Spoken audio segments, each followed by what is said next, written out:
দিখৌ দিচাং দৰিকাই বাৰুকৈ জলাকালা খোৱালে শিৱসাগৰৰ সৰ্বসাধাৰণ ৰাইজক সমগ্ৰ অঞ্চল প্লাবিত কৰি দিলে। আৰু মই বৰ্তমান উপস্থিত শিৱসাগৰৰ নাজিৰাত এজন হৃদয়বান লোকে নিজৰ ব্যৱসায় প্ৰতিষ্ঠানৰ পৰা ঔষধ বিতৰণ কৰিবলৈ আহিছে।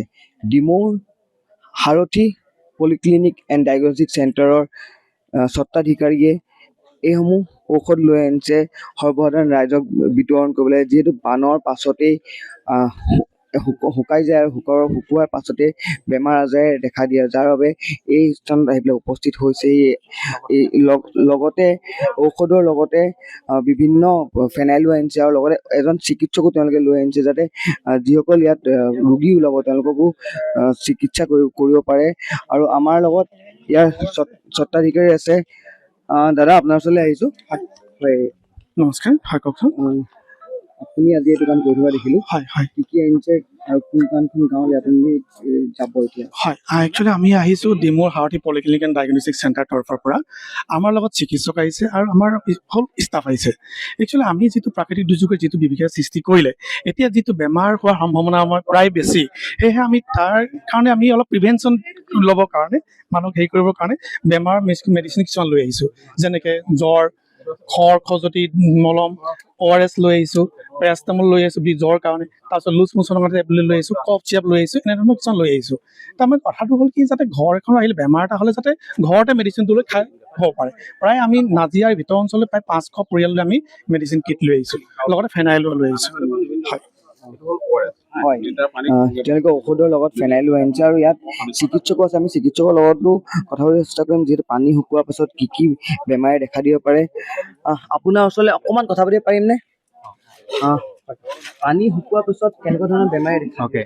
পানী শুকোৱাৰ পিছত মেইনলি আপোনাৰ ৱাটাৰ ৰিলেটেড যোনকেইটা ৱাটাৰ বৰ্ন ডিজিজ সেইকেইটা হ'ব পাৰে। যেনেকৈ আপোনাৰ হৈ গ'ল পেটৰ লুজ মোচন আৰু তাৰপিছত স্কিন ডিজিজ, যেনেকৈ উংলিবিলাকৰ যোনবিলাক হয়। আৰু মানুহবিলাকৰ কি হৈ যায়, ডিহাইড্ৰেশ্যনটো বহুত বেছি হৈ যায়, বিকজ পানী এভেইলেবল নাথাকে, যোনটো গ্ৰাউণ্ড ৱাটাৰটো বেয়া হৈ যায়। চ' তাৰ অভাৱ বেয়া পানী খাই দিয়ে, তাৰ কাৰণে আপোনাৰ পেটৰ মানে বেমাৰটো বহুত বেছি কমন হয়।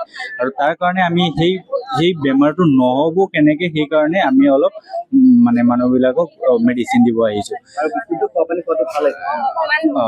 এইটো সময়ত পূৰা যোনটো যদি বেয়া পানী থাকে সেইটো একদম খাব নালাগে, এটলিষ্ট মানে ছাপ্লাই ৱাটাৰ যোনকেইটা আহি আছে সেইকেইটা খাব লাগে।